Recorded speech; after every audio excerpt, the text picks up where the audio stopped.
प्रभू येशू ख्रिस्ताच्या मधुर आणि पवित्र नावात आपणा सर्वांना सलाम. उपासना कार्यक्रमाच्या नवीन भागात आपले मनपूर्वक स्वागत. मला आशा आहे की आपण सर्व देवामध्ये आशीर्वादित आहात. मागील भागात आपण पाहिले की इस्रायल लोक मिसरमध्ये गुलामगिरीत होते आणि फारोने त्यांच्यावर कठोर अत्याचार सुरू केले. पण त्या कठीण काळातही देव आपल्या लोकांसाठी कार्य करीत होता. आज आपण पाहणार आहोत की देवाने आपल्या लोकांच्या सुटकेसाठी एक बालकाची म्हणजे मोशेची कशी अद्भुत रीतीने तयारी केली. फारोने इब्री मुलांना मारण्याची आज्ञा दिली असतानाही देवाने मोशेला चमत्कारिक रीतीने वाचवले. त्याची आई त्याला विश्वासाने नदीत ठेवते आणि देवाच्या योजनेनुसार फारोची मुलगीच त्याला दत्तक घेते. यानंतर आपण पाहतो की मोठा झाल्यावर मोशेला आपल्या लोकांच्या दुःखाची जाणीव होते. पण स्वतःच्या सामर्थ्यावर कार्य करण्याचा प्रयत्न केल्यामुळे त्याला मिसर सोडून मिद्यान देशात जावे लागते. या अध्यायाच्या शेवटी इस्रायल लोकांची वेदना देवापर्यंत पोहोचते आणि देव त्यांच्यावर दया करतो. यामधून आपण शिकतो की देव योग्य वेळी आपल्या योजनेप्रमाणे कार्य करतो. तर चला आजच्या वचनातून आपण देवाच्या संरक्षणाचा, तयारीचा आणि विश्वासूपणाचा सुंदर संदेश समजून घेऊया.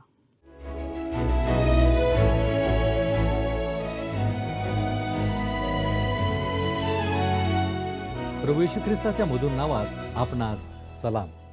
आपणा सर्वांचे उपासना कार्यक्रमामध्ये हार्दिक स्वागत. आज आपण निर्गम याच्या दुसऱ्या अध्यायाचा अभ्यास करणार आहोत.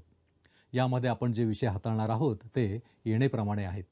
पहिला विषय मोशेचा जन्म, दुसरा विषय आपल्या लोकांच्या मदतीचा मोशेचा पहिला प्रयत्न, तिसरा विषय मिद्यानमध्ये मोशे एका परधर्मीय वधूशी विवाह करतो. या अध्यायात आपल्यासमोर मोशे तो मुक्तिदाता उभा आहे. निर्गमच्या पहिल्या 11 अध्यायांमध्ये इस्रायलाचा मुक्तिदाता म्हणून त्याचे स्थान अत्यंत प्रमुख आहे. निर्गम हे मुक्तीचे महान पुस्तक आहे. या पुस्तकात कशाची सुरुवात होत नाही किंवा शेवटही होत नाही. तर उत्पत्तीच्या पुस्तकात सुरुवात झालेली कथा निर्गममध्ये तसेच लेवीय व गणनामध्ये देखील पुढे चालू राहते. आता आपण मोशेचा जन्म हा विषय थोडक्यात अभ्यासणार आहोत. आपण वाचूया निर्गमेचा दुसरा अध्याय आणि पहिली 2 वचने. लेवी वंशातल्या एका पुरुषाने जाऊन लेवीची कन्या बायको केली. ती स्त्री गर्भवती होऊन तिला मुलगा झाला. ते बालक सुंदर आहे हे पाहून तिने त्याला 3 महिने लपवून ठेवले. ही एक पूर्वापार चालत आलेली आणि सर्वसामान्य कथा आहे. एका पुरुषाला एक स्त्री दिसते. तो तिच्या प्रेमात पडतो, तिच्याशी विवाह करतो आणि कालांतराने त्यांना मूल होते. मानवी जीवनाचा हा नैसर्गिक क्रम आहे आणि येथेही तीच कथा दिसून येते. मोशे आपल्या जन्माची आणि आपल्या आईवडिलांची माहिती अत्यंत नम्रपणे लिहितो. तो त्यांच्या नावांचाही उल्लेख करत नाही. मोशे एवढेच सांगतो की ते सर्वसाधारण लोक होते, गुलामगिरीत जगत होते आणि लेवी वंशातील होते. नंतर पवित्र शास्त्रात त्यांची नावे अम्राम आणि योखबेत अशी दिली आहेत. दुसऱ्या वचनात फक्त एवढेच सांगितले आहे की मोशे एक सुंदर आणि निरोगी बालक होता. स्वतःविषयीही मोशे फार तपशील देत नाही. पुढे आपण जाऊया. 3रं वचन. पुढे त्याला लपवून ठेवता येईना म्हणून तिने लवाळ्यांचा एक पेटारा करून त्याला डांबर व राळ चोपडली. त्या पेटाऱ्यात तिने त्या बालकाला घालून नदीकाठच्या लवाळ्यात नेऊन ठेवले. मोशे केवळ एक निरोगी बालक नव्हता, तर त्याचा आवाजही मोठा होता. सुरुवातीला त्याच्या आईवडिलांनी त्याला लपवून ठेवले. पण जसजसा तो मोठा होत गेला तसतसा त्याच्या रडण्याचा आवाज लपवणे अशक्य झाले. विशेष म्हणजे पुढे जेव्हा देवाने मोशेला फारोसमोर आपला प्रवक्ता होण्यासाठी बोलावले तेव्हा त्याने मला बोलता येत नाही असे सांगितले. लहानपणी मोठ्याने रडणारा मोशे नंतर बोलण्यात संकोच करीत होता. अनेक लोक लहान मुलांसारखे रडण्यात तर पुढे असतात, पण देवासाठी बोलण्यात कमी पडतात. योखबेत समोर मोठी समस्या उभी राहिली होती. मोशेला घरात लपवून ठेवणे आता धोकादायक झाले होते. काही लोक कदाचित आम्ही केवळ देवावर भरोसा ठेवून गप्प राहणार असे म्हणाले असते. पण मूर्खपणाने वागणे म्हणजे खरा विश्वास नव्हे. जर एखाद्या पहारेकऱ्याने मोशेचा आवाज ऐकला असता तर त्याचा तात्काळ मृत्यू झाला असता. विश्वास ठेवणे म्हणजे अंधारात उडी मारणे नाही. देव आपल्याला शहाणपणाने वागण्यास सांगतो, मूर्खपणाने नाही. म्हणून योगभेदने समजूतदारपणाने एक छोटा पेटारा तयार केला आणि त्यात मोशेला ठेवले. पुढे आपण जाऊया. 4थं वचन. आणि त्याचे पुढे काय होते ते पाहायला त्याची बहीण दूर उभी राहिली. तो पेटारा तयार करण्याव्यतिरिक्त योगभेदने मोशेच्या बहिणीलाही तिच्यावर लक्ष ठेवण्यासाठी आणि आपल्या भावाचे पुढे काय होते हे पाहण्यासाठी पाठवले. तिच्या या समंजस कृतींवरून असे दिसून येते की तिचा देवावर भरोसा होता. पुढे जाऊया. 5वं वचन. मग फारोची मुलगी नदीवर स्नान करायला आली. तिच्या दासी नदीच्या कडेने चालल्या असता लवाळ्यांमध्ये तो पेटारा तिच्या नजरेस पडला. ती आणायला तिने आपल्या एका दासीला सांगितले. आता परमेश्वराचा वरदहस्त असल्याचे आपल्याला दिसून येते. त्या परिस्थितीमध्ये परमेश्वर स्वतः हस्तक्षेप करणार आहे. तुम्ही जेव्हा तुमच्या सारासार विचारशक्तीचा वापर करता तेव्हा परमेश्वर असेच करतो. आणि योगभेदने आपल्या सुज्ञपणाचे दर्शन घडवले होते. फारोची कन्या स्नान करण्यासाठी नील नदीवर आली. ते निःसंशयपणे एक एकांत ठिकाण होते आणि तिथे तिला एक पेटारा दिसला. तिने आपल्या एका दासीला तो पेटारा आपल्याकडे आणायला सांगितले. पुढे बघूया काय होते. 6वं वचन. तो उघडून पाहता तिच्या दृष्टीस ते बालक पडले आणि पहा तो मुलगा रडत होता. तिला त्याचा कळवळा आला व ती म्हणाली, हे कोणातरी इब्र्याचे बालक आहे. अगदी तोच क्षण त्या बाळाने रडण्यासाठी सर्वात योग्य होता.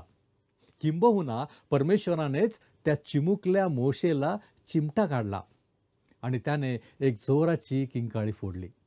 आणि अशा प्रकारे परमेश्वराने स्वतः निर्माण केलेल्या 2 गोष्टींना एकत्र आणले.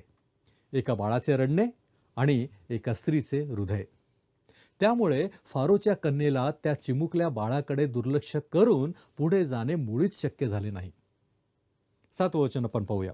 तेव्हा त्या बालकाची बहीण फारोच्या मुलीला म्हणाली, आपल्याकरिता मुलास दूध पाजण्यासाठी इब्री स्त्रियातून एखादी दाई बोलावू काय? मोशेची बहीण मिरियाम हिने राजकन्येला एक अत्यंत उपयुक्त सूचना केली आणि पुढे जाऊन ती आपल्या या धाकट्या भावाला त्या गोष्टीचा विसर पडू देणार नाही. प्रियांनो, आपण जी कथा वाचत आहोत ती एक अत्यंत मानवी कथा आहे. देवाच्या पुस्तकाच्या म्हणजे पवित्र शास्त्राच्या प्रत्येक पानावर देवाला आपल्याला सांगण्यासारखे काहीतरी आहे. 8वं वचन आपण पाहूया. फारोच्या मुलीने तिला म्हटले, जा बोलाव. तेव्हा ती मुलगी जाऊन त्या बालकाच्या आईला घेऊन आली. ही एक अभूतपूर्व घटना आहे. आणि जेव्हा आपण समंजसपणे वागतो तसेच विश्वासाने आणि समंजसपणे वाटचाल करतो तेव्हा देव खरोखर कसा कार्य करतो हे यातून दिसून येते. त्या बाळाच्या आईलाच त्याला दूध पाजण्यासाठी बोलवण्यात आले आणि त्यासाठी तिला मोबदलाही देण्यात आला. प्रियांनो, यापेक्षा आश्चर्यकारक गोष्ट असू शकत नाही. देव जेव्हा आपल्या अंतःकरणात आणि जीवनात कार्य करत असतो तेव्हा आपण काहीही करू शकत नाही. 9वं आणि 10वं वचन आपण पाहू. फारोच्या मुलीने तिला म्हटले, या मुलाला घेऊन जा आणि माझ्याकरता याला दूध पाज, म्हणजे मी तुला वेतन देईन. मग ती स्त्री त्याला घेऊन गेली व दूध पाजू लागली. ते मूल मोठे झाले तेव्हा ती त्याला घेऊन फारोच्या मुलीकडे गेली आणि तो तिचा पुत्र झाला. तिने त्याचे नाव मोशे ठेवले. ती म्हणाली, कारण मी त्याला पाण्यातून बाहेर काढले. मोशे या नावाचा अर्थ बाहेर काढलेला असा आहे. फारोच्या मुलीने त्याला हे नाव दिले कारण तिने त्याला पाण्यातून बाहेर काढले होते. अत्याचार करणारा फारो नेमका कोण होता याबद्दल विद्वानांमध्ये मतभेद आहेत. फारोची मुलगी कदाचित रामेसेस दुसरा याची मोठी मुलगी किंवा त्याची बहीण असावी. त्या काळच्या मिस्री प्रथेनुसार तिच्या पहिल्या मुलाला सिंहासनाचा हक्क मिळत असे. त्यामुळे जर रामेसेस दुसरा आणि त्याची राणी निसंतान राहिले असते तर मोशे पुढचा फारो झाला असता. आता आपण आपल्या लोकांची मदत करण्याचा मोशेचा पहिला प्रयत्न हा विषय थोडक्यात अभ्यासणार आहोत. मोशेच्या जीवनातील पहिली 40 वर्षे फारोच्या राजवाड्यात गेली. त्याचे संगोपन आणि शिक्षण पूर्णपणे मिस्री पद्धतीने झाले. तो मिस्री लोकांसारखा दिसत होता, त्यांच्यासारखे बोलत होता, वागत होता. पुढे मिद्यान देशात गेल्यावरही लोक त्याला मिस्रीच समजत असत. मोशेला त्या काळातील प्रसिद्ध सूर्य मंदिरात शिक्षण मिळाले, जे त्याच्या युगातील महान विद्यापीठ मानले जात होते. मिस्री लोकांचे ज्ञान आणि कौशल्य अत्यंत प्रगत होते. त्यांचे खगोलशास्त्र विलक्षण होते. पृथ्वी गोल आहे हे त्यांना माहीत होते आणि सूर्याविषयीही त्यांना पुष्कळ ज्ञान होते. रसायनशास्त्रात ते इतके प्रगत होते की मृतदेह जतन करण्यासाठी त्याची ममी बनवण्याची त्यांची पद्धत आजही आश्चर्यकारक मानली जाते. रंगकाम आणि कलाकुसरीतही ते अद्वितीय होते. हजारो वर्षांनंतरही त्यांच्या रंगांची चमक टिकून आहे. मिसर देशात मोठे ग्रंथालयही होते आणि मोशे मिस्री लोकांच्या सर्व ज्ञानात पारंगत झाला होता. तरी त्याच्या शिक्षणात एक मोठी कमतरता होती. त्याला देवाची सेवा कशी करावी हे शिकवले गेले नव्हते. तरीही मोशे एक असामान्य व्यक्ती होता. प्रेषितांची कृत्ये 7वा अध्याय आणि 20 ते 29 या वचनांमध्ये स्तेफन मोशेच्या जीवनाविषयी अधिक माहिती देतो. मोशे एक सुंदर बालक होता. फारोच्या मुलीने त्याला दत्तक घेतले आणि तो मिस्री ज्ञानात प्रशिक्षित झाला. तो भाषणात व कृतीत पराक्रमी होता. 40 वर्षांचा झाल्यावर त्याच्या मनात आपल्या इस्रायली बांधवांना भेटण्याची इच्छा झाली. मोशे याने एका इस्रायली माणसाला मिस्री पहारेकरी मारहाण करताना पाहून त्या इस्रायलीचे रक्षण केले आणि मिस्री माणसाला ठार मारले. त्याला वाटले की इस्रायल लोक समजतील की देव त्याच्या हातून त्यांची सुटका करणार आहे, पण त्यांनी त्याला स्वीकारले नाही. दुसऱ्या दिवशी 2 इस्रायली भांडत असताना त्यांना शांत करण्याचा प्रयत्न केला, तेव्हा त्याला उलट प्रश्न विचारण्यात आला. त्यामुळे मोशे घाबरून पळून गेला. त्याने लोकांकडे लक्ष दिले, पण देवाच्या इच्छेकडे पाहिले नाही. देवाच्या वेळेच्या 40 वर्ष आधीच तो इस्रायलची सुटका करण्याचा प्रयत्न केल्यामुळे देवाने त्याला अरण्यात पाठवून पुढील तयारीसाठी घडवले. आपण वाचूया 15वं वचन. फारोच्या कानी ती गोष्ट गेली, तेव्हा मोशेला मारून टाकण्याचे त्याने योजले. पण मोशे फारो पुढून पळून मिद्यान देशात जाऊन पोहोचला आणि तेथे एका विहिरीजवळ बसला. आता आपण मिद्यानमध्ये मोशे एका परधर्मीय स्त्रीशी विवाह करतो हा विषय थोडक्यात अभ्यासणार आहोत. मोशेने मिसर देशात 40 वर्ष घालवली होती. तरीही त्यामुळे पुढे जे काही घडणार होते त्यासाठी तो अजून तयार झालेला नव्हता. पुढे आपण जाऊया. 16 ते 21 ही वचनं आपण वाचणार आहोत. तेथील मिद्यानी याजकाला 7 मुली होत्या. त्या येऊन पाणी काढून आपल्या बापाच्या शिरडा मेंढरांना पाजण्याकरिता ते डोणीत भरत होत्या. इतक्यात धनगरांनी येऊन त्यांना हाकून लावले. तेव्हा मोशेने उठून त्या मुलींना मदत करून त्यांच्या कळपास पाणी पाजले. त्या आपला बाप रघुवेल याच्याकडे आल्या. तेव्हा तो म्हणाला, आज तुम्ही लवकर कशा आलात? त्या म्हणाल्या, धनगरांच्या हातून एका मिस्री मनुष्याने आमची सुटका केली आणि आमच्यासाठी पाणी देखील काढून कळपास पाजले. तो आपल्या मुलींना म्हणाला, तो कोठे आहे? त्या माणसाला तुम्ही तेथे का सोडले? त्याला जेवायला बोलावून आणा. आणि मोशे त्या मनुष्याजवळ राहण्यास कबूल झाला. त्याने मोशेला आपली मुलगी सिप्पोरा दिली. सिप्पोरा हिचा विवाह मोशे याच्याशी झाला. जुन्या करारातील अनेक व्यक्ती काही बाबतीत येशू ख्रिस्ताचे प्रतीक ठरतात. मोशे सर्व बाबतीत ख्रिस्तासारखा नव्हता, कारण त्याने खून केला होता. तरीही देवाने त्याला मुक्तिदाता म्हणून निवडले. इस्रायल लोकांनी त्याला नाकारल्यावर तो परराष्ट्रीयांकडे गेला आणि एका परराष्ट्रीय स्त्रीशी विवाह केला. नंतर तो पुन्हा इस्रायलचा मुक्तिदाता म्हणून प्रकट झाला आणि लोकांनी त्याला स्वीकारले. मोशे पुढील 40 वर्ष मिद्यान देशात राहिला, जिथे त्याला 2 पुत्र झाले. अरण्यातील या काळात देव त्याला इस्रायलची मिसरच्या गुलामगिरीतून सुटका करण्यासाठी तयार करत होता. त्याच्या वैवाहिक जीवनाबद्दल पवित्र शास्त्रात फारशी माहिती दिलेली नाही. तरी त्याने आपल्या पत्नीवर प्रेम केले असावे असे दिसते. त्याची पत्नी सिप्पोरा हिच्या नावाचा अर्थ चिमणी असा असून त्यावरून तिचा स्वभाव चंचल किंवा चिंताग्रस्त असावा असे सूचित होते. आपण पुढे जाऊया. 22 ते 25 ही वचनं आपण वाचूया. तिला मुलगा झाला, त्याने त्याचे नाव गेर्शोम ठेवले. तो म्हणाला, कारण मी परदेशात उपरा आहे. बराच काळ लोटल्यावर मिस्राचा राजा मृत्यू पावला. इकडे इस्रायल वंशज बिकट दास्यामुळे उसासे टाकून आक्रोश करीत आणि त्या दास्यामुळे त्यांनी केलेली आरोळी वर देवापर्यंत जाऊन पोहोचली. देवाने त्यांचा आकांत ऐकला तेव्हा अब्राहम, इसाहक व याकोब यांच्याशी केलेल्या कराराचे त्याला स्मरण झाले. म्हणून देवाने इस्रायल वंशजांकडे दृष्टी लावली. देवाने त्यांच्याकडे लक्ष पुरवले. मोशे याला देवाने इस्रायल लोकांच्या सुटकेसाठी तयार केले. देवाने इस्रायलची निवड त्यांच्या चांगुलपणामुळे, विश्वासूपणामुळे किंवा मूर्तीपूजा न केल्यामुळे केली नव्हती. कारण ते अनेकदा देवाशी अविश्वासू राहिले आणि मूर्तीपूजेकडे वळले. मिसरमधून बाहेर आल्यानंतरही त्यांनी उपासनेसाठी सोन्याचे वासरू तयार केले. तरी सुद्धा त्यांच्या असहाय्य आणि निराशाजनक अवस्थेमुळे देवाने त्यांच्या सुटकेची योजना केली. देवाची इच्छा त्यांची सुटका करण्याची होती. जर कोणी त्यांच्या वतीने मध्यस्थी झाली नसती तर ते नक्कीच नष्ट झाले असते.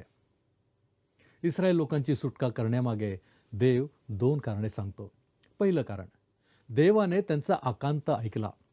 आणि दुसरं कारण, त्याला अब्राम, इसाक आणि याकोब यांच्याशी केलेला आपला करार आठवला.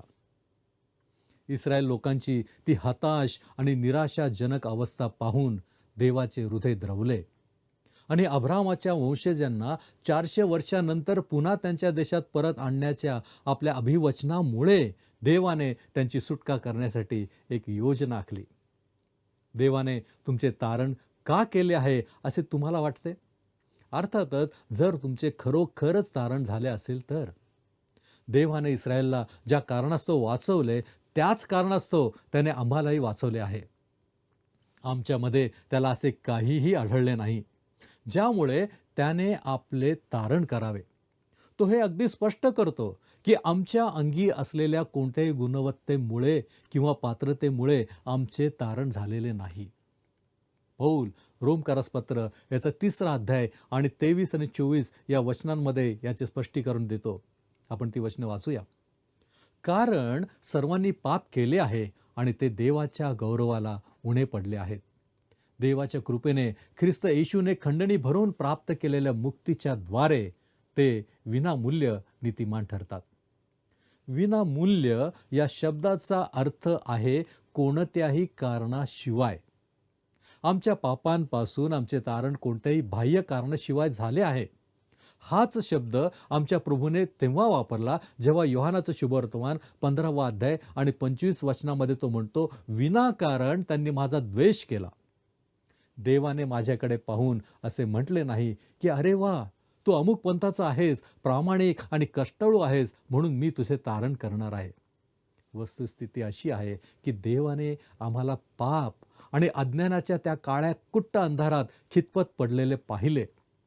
त्याने पाहिले की आम्ही पूर्णपणे भरकटलेलो आहोत आणि स्वतःचे तारण करण्यास आम्ही असमर्थ आहोत. देवाच्या प्रीतीने आम्हाला एक तारणारा उपलब्ध करून दिला. योहानाचं शुभवर्तमान 3रा अध्याय आणि 16 वचनामध्ये असं म्हटलेलं आहे की देवाने जगावर एवढी प्रीती केली की त्याने आपला एकुलता एक पुत्र दिला. तथापि त्याची प्रीती हे आमच्या तारणाचे मूळ कारण नव्हते, तर त्याची कृपा हे त्याचे खरं कारण होते. ख्रिस्त येशूमध्ये असलेल्या तारणाद्वारे त्याच्या कृपेमुळेच आमचे तारण कोणत्याही बाह्य कारणाशिवाय झाले आहे. अनेक लोकांना असे वाटते की देवाने त्यांच्यामध्ये तारणास पात्र ठरेल असे काहीतरी पाहिले. त्यांना वाटते की देवाने त्यांचे तारण केले तेव्हा ते पापी होते खरे, पण भविष्यात ते किती चांगले आणि प्रेमळ बनतील हे देवाने आधीच पाहिले होते म्हणून त्याने त्यांचे तारण केले. माझ्या मते ही कल्पना पूर्णपणे चुकीची आहे. आपण स्वतःहून कधीही चांगले किंवा प्रेमळ बनू शकत नाही. आपल्या प्रत्येकामध्ये तो जुना स्वभाव अजूनही वास करतो, ज्यामध्ये कोणत्याही प्रकारचा चांगुलपणा वसत नाही. रोमकरास पत्र याचा 7वा अध्याय आणि 18 वचनामध्ये पौल म्हणतो, कारण मला ठाऊक आहे की माझ्या ठायी म्हणजे माझ्या देह स्वभावात काही चांगले बसत नाही. मानवामध्ये स्वतःहून खरा चांगुलपणा नाही हे सत्य अनेकांना स्वीकारणे कठीण जाते. मनुष्याच्या जुन्या स्वभावातून खरे आध्यात्मिक चांगुलपण निर्माण होऊ शकत नाही. त्यामुळे तारणाच्या वेळी देव मनुष्याला नवीन स्वभाव देतो. हाच नवीन स्वभाव देवाकडे नेणारा असतो आणि म्हणूनच जुना पापी स्वभाव अखेरीस नष्ट झालाच पाहिजे. देवाला इस्रायलमध्ये काही विशेष चांगले दिसले नाही. तरीही त्याने त्यांच्या गुलामगिरीतील आक्रोश ऐकून त्यांची सुटका केली. त्याचप्रमाणे मानवाची हताश अवस्था पाहून देवाने तारणाची योजना तयार केली. ही योजना मानवाच्या मतावर आधारित नव्हती, तर देवाच्या प्रेमातून निर्माण झाली होती. देव पित्याने जगावर प्रीती करून आपल्या पुत्राला येशू ख्रिस्त याला जगाच्या पापांसाठी मरण पत्करण्यास पाठवले. जो कोणी ख्रिस्तावर विश्वास ठेवतो त्याला तारण देण्याचे देवाने ठरवले. देव प्रत्येकाला हे तारण स्वीकारण्याची संधी देतो, पण त्याचबरोबर निवडीचे स्वातंत्र्यही देतो. एका छोट्या गावात एक गरीब आई घरकाम आणि शिवणकाम करून आपल्या मुलाला कॉलेजमध्ये शिकवत होती.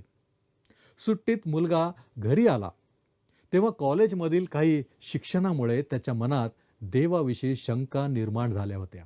आई मात्र नेहमी आनंदाने सांगायची की येशूने तिला कसे तारण दिले आणि तिला कशी आपल्या तारणाची खात्री झाली. शेवटी मुलगा म्हणाला, आई, या विशाल जगात तू किती लहान आहेस हे तुला समजत नाही. जर तुझा आत्मा नाश पावला तर देवाला काही फरक पडणार नाही. आईने लगेच उत्तर दिले नाही. ती शांतपणे जेवण वाढत राहिली. थोड्या वेळाने ती म्हणाली, बाळा, तू म्हणतोस ते काही अंशी खरे आहे.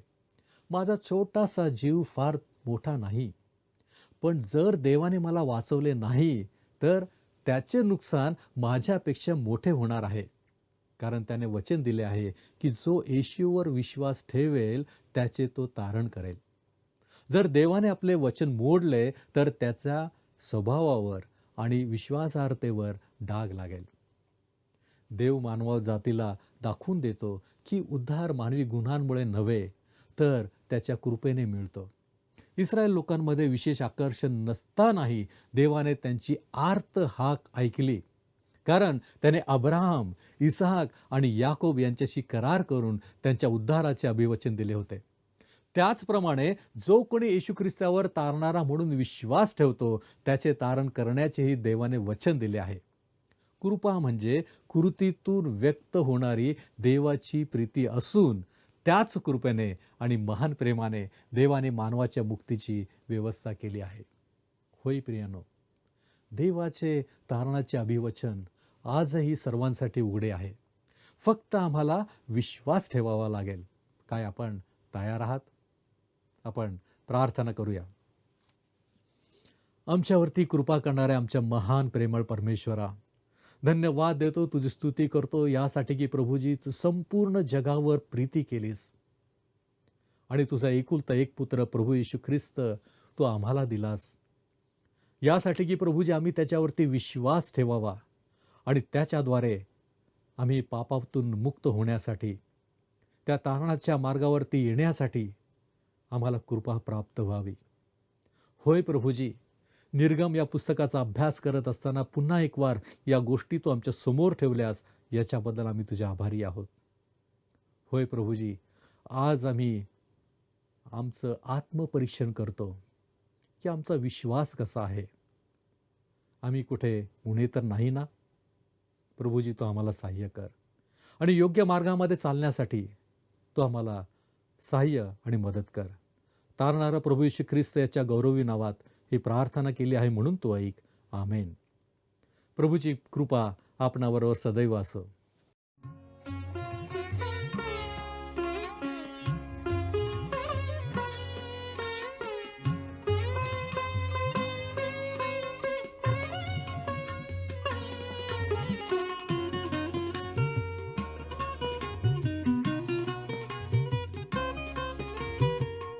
तुझी स्तुती गाण्याकरिता आले ख्रिस्त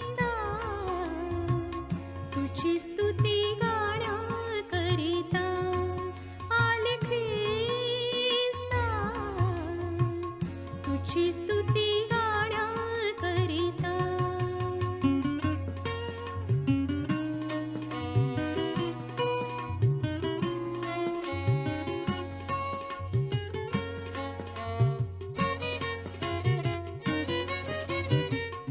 मी अज्ञानी, मी निर्बुद्धी, समजू कशी ख्रिस्ता तुझी मी महती.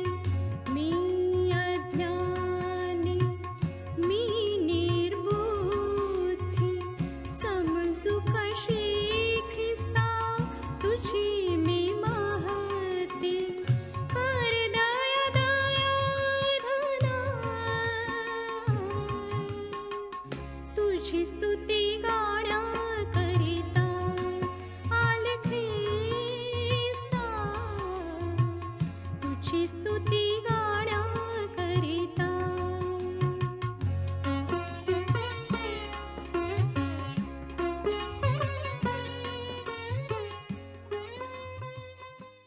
प्रियांनो, आजच्या भागातून आपण पाहिले की संकटाच्या काळातही देव आपल्या योजनेनुसार कार्य करीत असतो.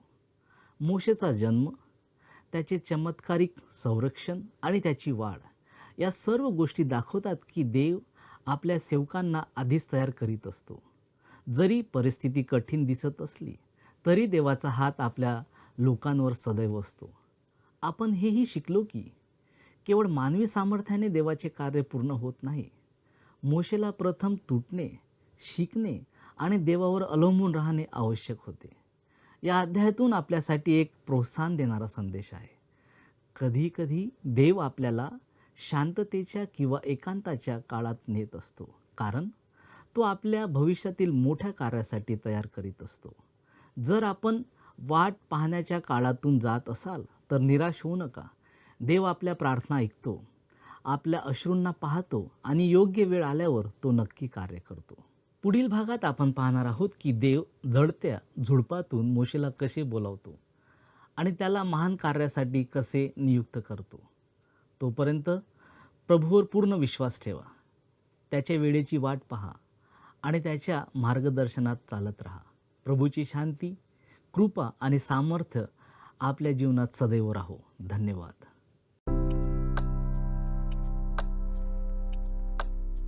मागील कार्यक्रमातील प्रश्नाचे उत्तर आहे पर्याय बी.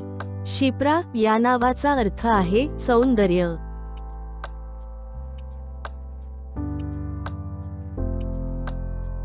आजचा प्रश्न, सिप्पोरा या नावाचा अर्थ काय आहे? ए. चिमणी, बी. मैना, सी. सुटका, डी. आक्रोश.